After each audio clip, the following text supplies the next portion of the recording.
तर तेच आहे आणि पंजाचंही सरकार आलं तर तेच आहे. आता छक्क्याचंही आलं तर आमच्यावर तीच वेळ आलेली आहे. ही वेळ कुठंतरी बदलली पाहिजे आणि त्यासाठी हा समाज आज रस्त्यावर उतरलेला आहे.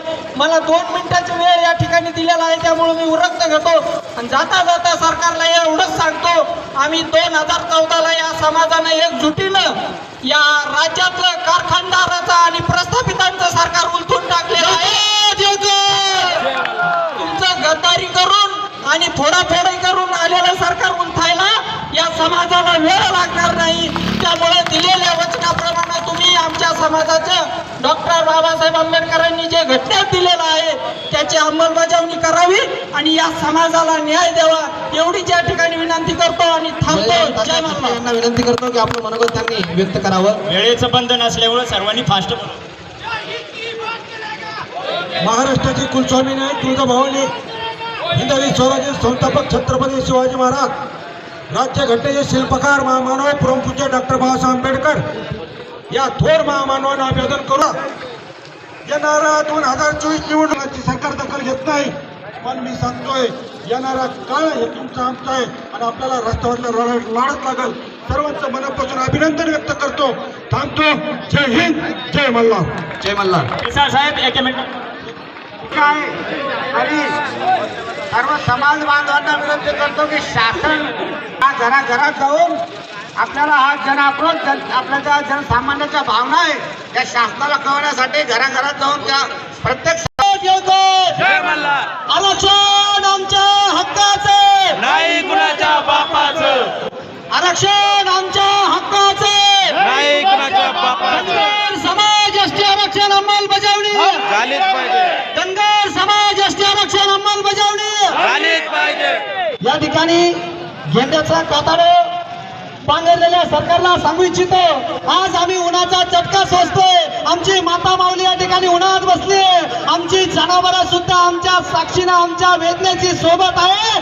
जर तुम्ही आमच्या एसटी आरक्षणाची अंमलबजावणी झटका केली नाही तर राम सेठने सांगितल्याप्रमाणे तुम्हाला येणाऱ्या 2024च्या इलेक्शनला हा राज्यातला 2 नंबरचा समाज काय आहे हे आम्ही निश्चितपणे दाखवून देऊ. आम्ही आरक्षण नव्यानं मागत नाही, आम्हाला नवीन आरक्षण लागत नाही.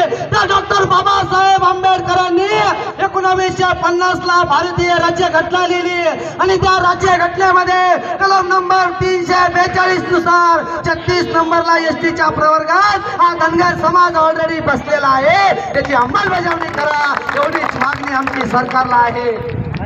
जालन्यात प्रकरण घडलं, जालन्यामध्ये प्रशासनाने आमच्याकडे दुर्लक्ष केलं म्हणून ते प्रकरण घडलं आणि या धनगराला भूलथापा देण्याचं काम हे सरकार वेळोवेळी करताना दिसतं. बांधवांनो, धनगर आणि धनगर या संभ्रमामध्ये माझा धनगर समाज गुंतला गेला, माझ्या धनगर समाजाला गुंतवलं.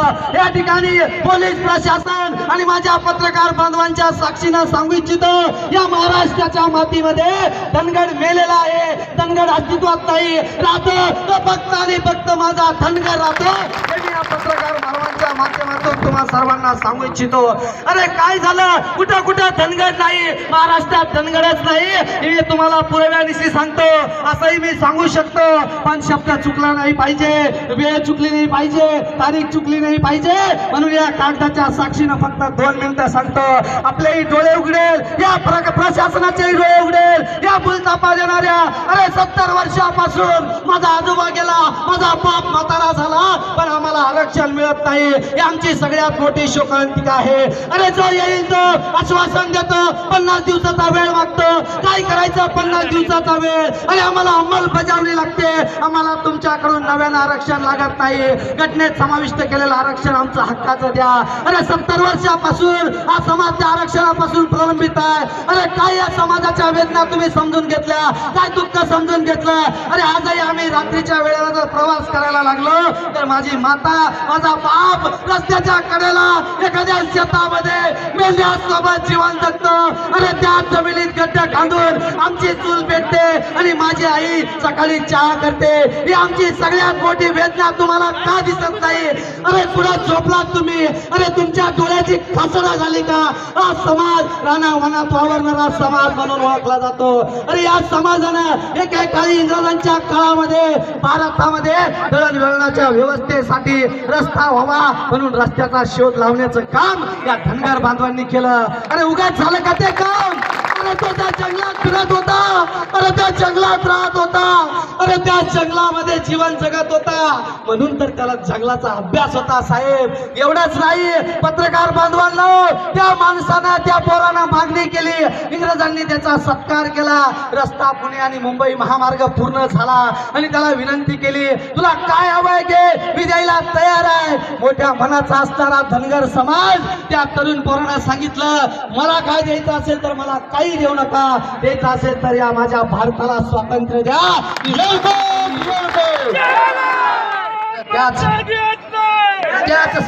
त्याच समाजाला आरक्षणापासून वंचित राहावं लागतंय.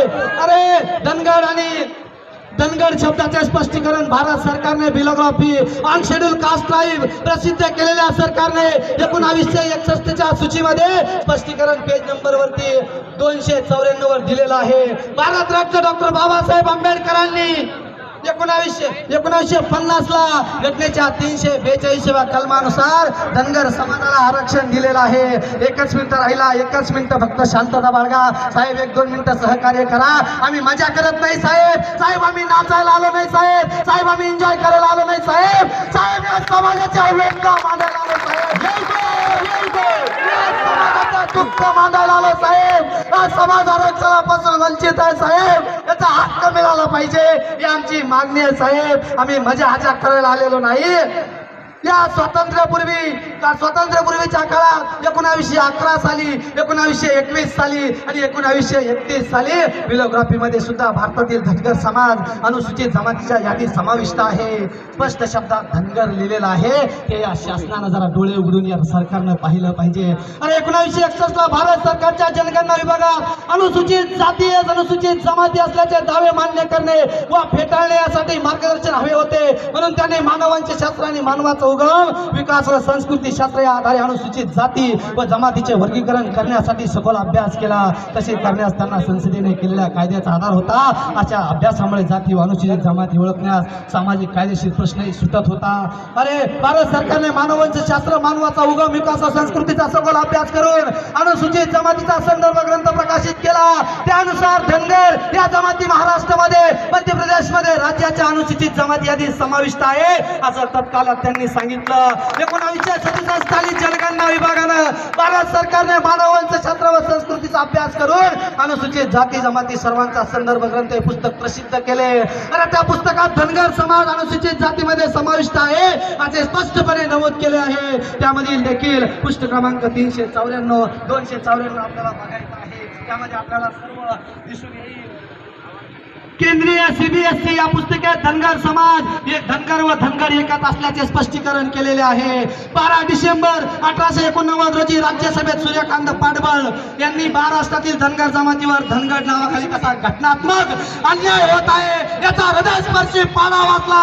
तत्कालीन केंद्रीय समाज कल्याण मंत्री रामविलास पासवान यांनी अन्याय दूर करण्याचे आश्वासन या समाजाला दिले. पण अजूनही आमचा अन्याय दूर झालेला नाही बांधवांनो. महाराष्ट्र शासन निर्णय जातीचे प्रमाणपत्र व जात पडणारीचे विनिमयन या पेज नंबर 18 वर अनुसूचित जमातीच्या यादीत 36 नंबरला माझा धनगर समाज स्पष्ट दिसतो आहे साहेब. भारत सरकारने 8 फेब्रुवारी 1990 रोजी रिसर्च ऑफिसर व UP महावरा यांनी आणि गुंडेरावजी बनसोडे यांनी पाठविलेल्या पत्रात महाराष्ट्रातील धनगर व धनगर या एकाच जमाती असून त्या अनुसूचित जमातीच्या पात्र आहेत असे कळविले. अरे 8 एप्रिल 1982 विधानसभेतील चर्चेत स्वरूप सिंग